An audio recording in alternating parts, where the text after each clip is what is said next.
Well, good evening, everybody. Thank you for your patience. For my part, let me just say that I'm very pleased to be able to be back in Vienna, and I'm very grateful.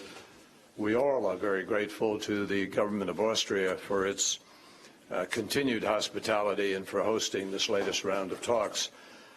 I'm very grateful as well to Foreign Minister Gentiloni and UN Special Representative Martin Kobler for their deep engagement and leadership on this issue. Italy has long had a special relationship and interest in what happens in Libya, and obviously is on the front lines in many ways in this effort. I want to thank Prime Minister Sarraj for taking the time to be here and to make his entire team available to us from yesterday through today as our team has been working together. And I thank the Libyan representatives who made this journey.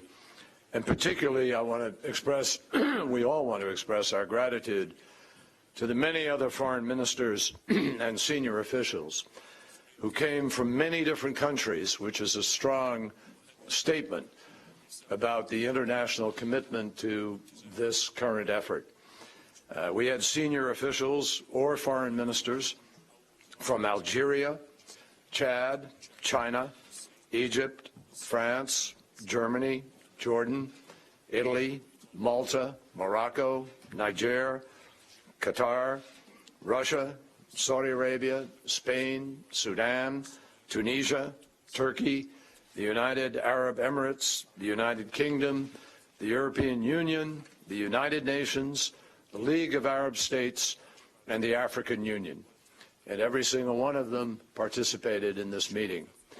Their presence is a powerful statement about the international community's commitment to the GNA, to Prime Minister Sarraj, and to the effort to bring unity to Libya.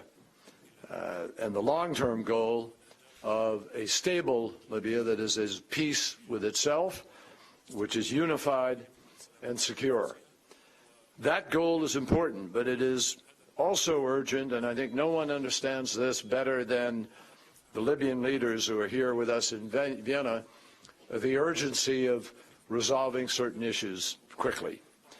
They know the unacceptable price that personal rivalry and/or internal strife are inflicting on the Libyan people, on the Libyan economy, on its security, and the rise of extremism, which has taken advantage of this.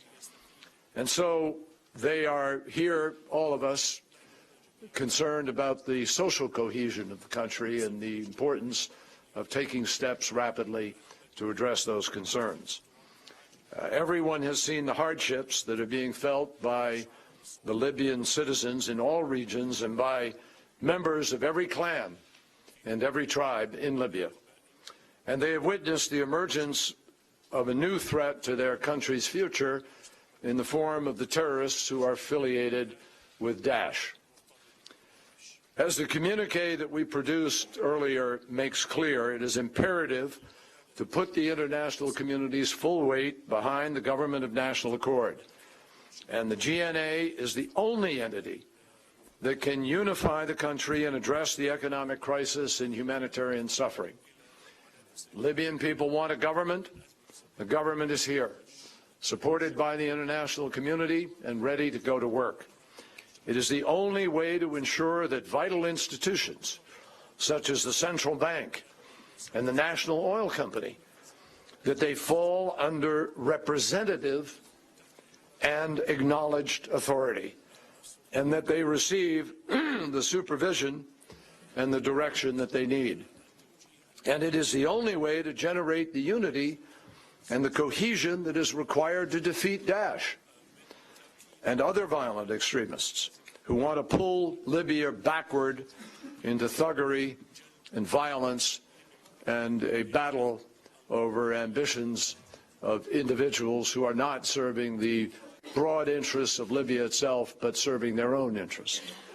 To that end, the international community spoke today with a single voice on several key points. First, the House of Representatives must take a vote on the GNA and honor the Surat agreement, and the international community can help that by being present when that takes place. Second, the unified Libyan government must move forward to counter Daesh and other terrorist groups through the joint command under civilian authority. 3, the international community must support the Presidency Council decision on GNA entry into the ministries so that the government can begin to provide Libyans with essential services. 4th, humanitarian aid to the Libyan people must be accelerated. 5th, the international community will support the Presidency Council as it seeks exemption from the UN arms embargo to acquire those weapons and bullets needed to fight Daesh and other terrorist groups. And finally, the international community will stand behind the Surat agreement and its principles of Libyan sovereignty, stability, security, and unity. Now, given the stakes, I want to be absolutely clear. Those who engage in acts that threaten Libya's peace and security, or who obstruct or undermine a successful political transition, will face the prospect of sanctions outlined by various U.S. Security Council resolutions. And to those like Prime Minister Sarraj, who are ready to choose reconciliation and who are focused on solving problems rather than on sowing discord, our message is just as clear.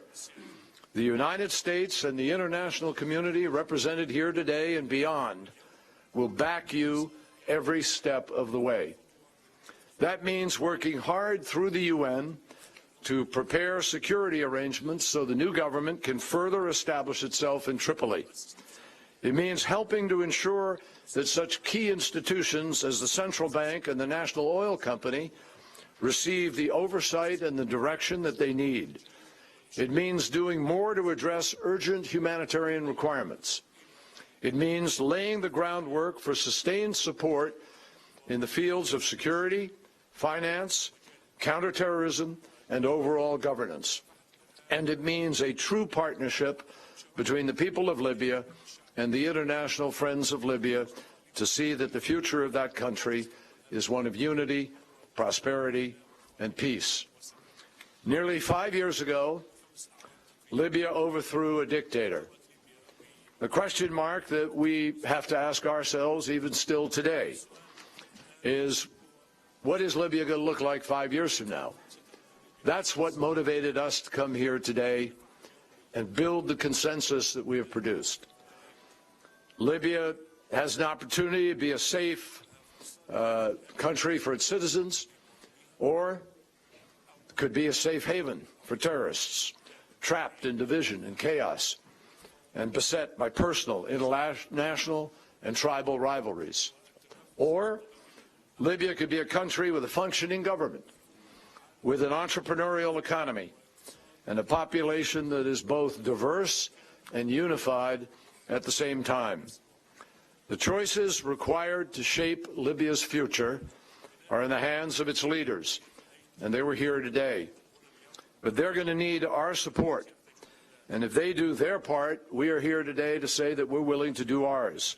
For the sake of Libya's future, we need to seize this moment.